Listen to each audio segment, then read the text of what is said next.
We now get into, folks, topic number one of the conversation, and here we go again.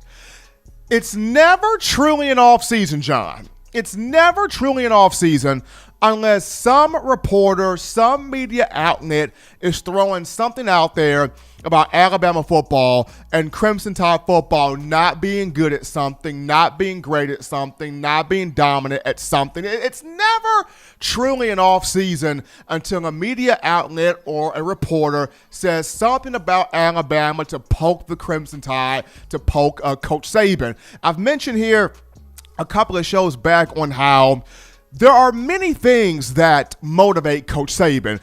His players do. The coaching staff does. You as the Crimson Tide fan base, you guys do an unbelievable job of your fire, your passion, your excitement that carries, the program forward. So big ups to you guys also. His family motivates him as well. But I mentioned how national media, too, plays a role in the motivation of Nick Saban. I go back to 2015, and this is way before Dan Wolken, our buddy at USA Today, put out the story that he put out. It was at SEC Media Days that year, as the pundits convened at Hoover for the event, and the conversation that was sparked off by guys like Paul Feinbaum and Joey Galloway and David Pollack. Those guys were talking about how Alabama doesn't have concrete. They have too many question marks. There's not a concrete answer at quarterback. There's not a concrete answer at this position or that position. So a lot of those guys felt like other teams, other programs had, more pieces, more talent, more concrete answers at specific positions in Alabama. And then, of course, then you bring in the Dan Wolken article after the loss to Ole Miss, and Alabama took the criticism, took the naysay, and rode it all the way to a national championship. And Brad Edwards, the analyst for ESPN, resurfacing an old story. On June 22nd, he did an SEC preview video piece, and in the video piece, he mentioned verbatim Alabama no longer the undisputed king of college, the undisputed king of the SEC. Alabama no longer the undisputed king of the SEC. And he brought up the reason for this being LSU unseeded Alabama in Tuscaloosa 46-41, and then the Tigers would go on to win a conference championship and a national championship. Then he throws in, you look at Auburn, they've won 2 of the last 3 Iron Bowls. But he throws in Georgia, took Alabama down to the wire in the 2017 and 2018 seasons. And then the biggest nugget Brad Edwards threw out here was the foundation, the thing that made Alabama so great, has started to crumble. And I want to hit on that in just a moment here, because that was a direct shot at not only the Alabama defense, but that was a direct shot to head coach Nick Saban. But first off, he mentions LSU, unseating Alabama. For the Tigers, we know first national championship in 12 years, since 2007. First conference championship since 2011. First time beating Alabama in, 8 years. And you look back at just the celebrations that LSU had, they all were different, right? I mean, LSU beat Georgia in the SEC title game 37-10, like Georgia stole something. Georgia didn't have a window.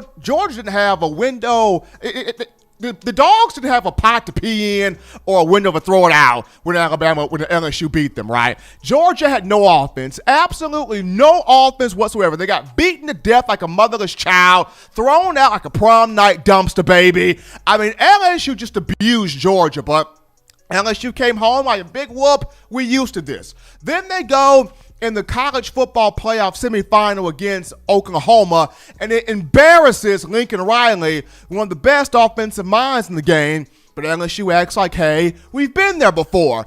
Then they go against Clemson in the national championship against Trevor Lawrence, somebody of whom people equate as God's gift to the quarterback position.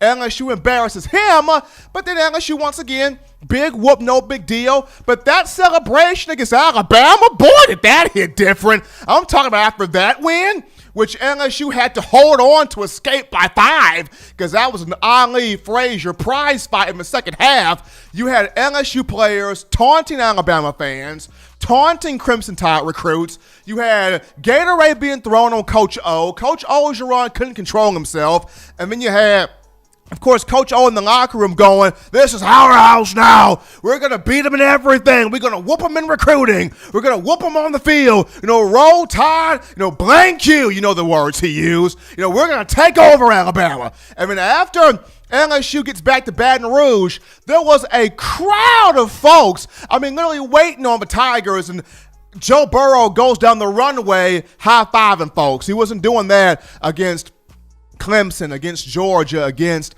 of course, Oklahoma, but he was doing that against Alabama. The celebration hit differently. Of course, Auburn, Alabama's like their Super Bowl. People stormed the field. 2 girls got caught in the bush after the game, got stuck in the bush. I was there. A guy that was drunk nearly almost ran me over. So when you look at Auburn, they're not sold on national championships. Their thing is beating Alabama. If their thing was national championships, Gus Malzahn would no longer be there. He's still there because in the mind of an Auburn Tiger fan, it's, well, he's the only one that can make the games interesting against Alabama every 3rd, 4th, or 5th year. If he's not there, who are we going to get? And then, of course, Georgia, Kirby Smart had Nick Saban held at gunpoint in 2017 and 2018. I'm referring to the national championship game and the SEC title game, and Kirby just couldn't pull the trigger. It is what it is. Alabama runs college football. Alabama runs the SEC. When you're in national media, you got to talk Bama football. You got to discuss the Crimson Tide, because if you're not discussing the Crimson Tide, the Bills are not getting paid. You're not getting the revenue. You're not getting the ratings. You're not getting the funds, because Alabama's pulling in the bulk of the conversation. But just getting back to the biggest thing that Edwards said about the foundation, the biggest part of the foundation for Alabama football, the thing that Coach Saban built the program on, starting to crumble. The offense is trending upward. The defense is headed in the opposite direction.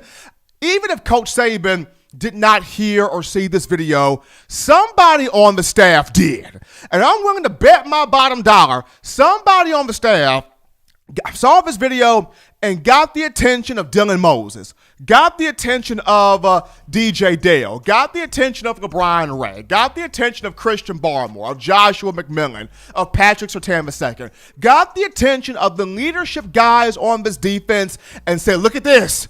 They're saying you can't do it no more. They saying y'all washed up. They saying y'all put a fork in y'all done. They saying y'all trash. They saying y'all garbage. They saying y'all ain't hitting on nothing. Look at what they saying about y'all. What y'all gonna do about that? What y'all gonna say about that? How y'all gonna handle that? How y'all gonna clap back on them? I'm pretty sure somebody on this coaching staff has shown these players that video that Brad Edwards put out via ESPN in the SEC preview, and it's getting the players riled up because this defense is taking itself very seriously this season. And I've mentioned this before, when Alabama's hit with motivation, it's the 3rd year in a series where Alabama strikes to win the national championship. It didn't get it in 2007 or 2008, 2009, national title, right? It didn't win in 2013 or 2014, 2015, national title.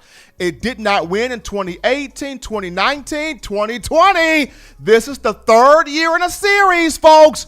Keep your eyes on it. Potential strike here, national championship. I know Coach Saban doesn't care about a lot of the hearsay and the hoopla that goes on in national media, but this is another piece. This is another form of motivation. People saying Bama don't got it, players don't got it, coaching staff don't got it. Bama no longer the undisputed king of the SEC. LSU's better. Auburn's won on them. Georgia's took them down for the wire. Here's that shot here for this Alabama leadership, for the Crimson Tide veteran players, for the Crimson Tide experience to prove, hey, we're still the king of the block. We're still numero uno. We're still the best in the business, and they got a chance to do this in the upcoming season there. So pretty interesting thing they're coming from Brad Edwards. So we've already seen it first and foremost from the likes of Dan Woken. After the loss to Ole Miss, Alabama no longer the king. Run of championships done. Run of championships in the books. And now here is Brad Edwards saying the exact same things. The foundation of Bama football crumbling. Defense crumbling. Offense is great. Defense, not so much. Taking that direct shot, poking the bear there in Nick Saban. Well, this is going to be a very interesting year, folks, as people counting the Tide out. This is a moment for Coach Saban and this program to strike and do what they do, which is contend for national championships. But we're going to take our first break here on the show. Don't touch that dial. Just getting you warmed up here on a Friday. Upon our return, we entertain your phone calls, your thoughts, your tweets, your texts, your questions, your concerns. It's time to talk Alabama football with your man right after this.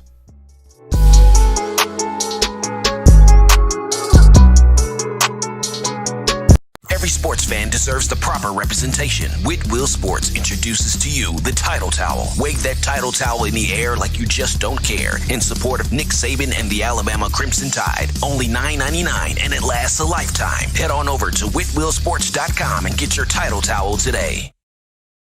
Thank you for watching Touchdown Alabama Magazine's YouTube channel. To continue to get the best in Alabama football content, subscribe here. And turn on your notifications to stay connected with the hottest shows covering your Crimson Tide.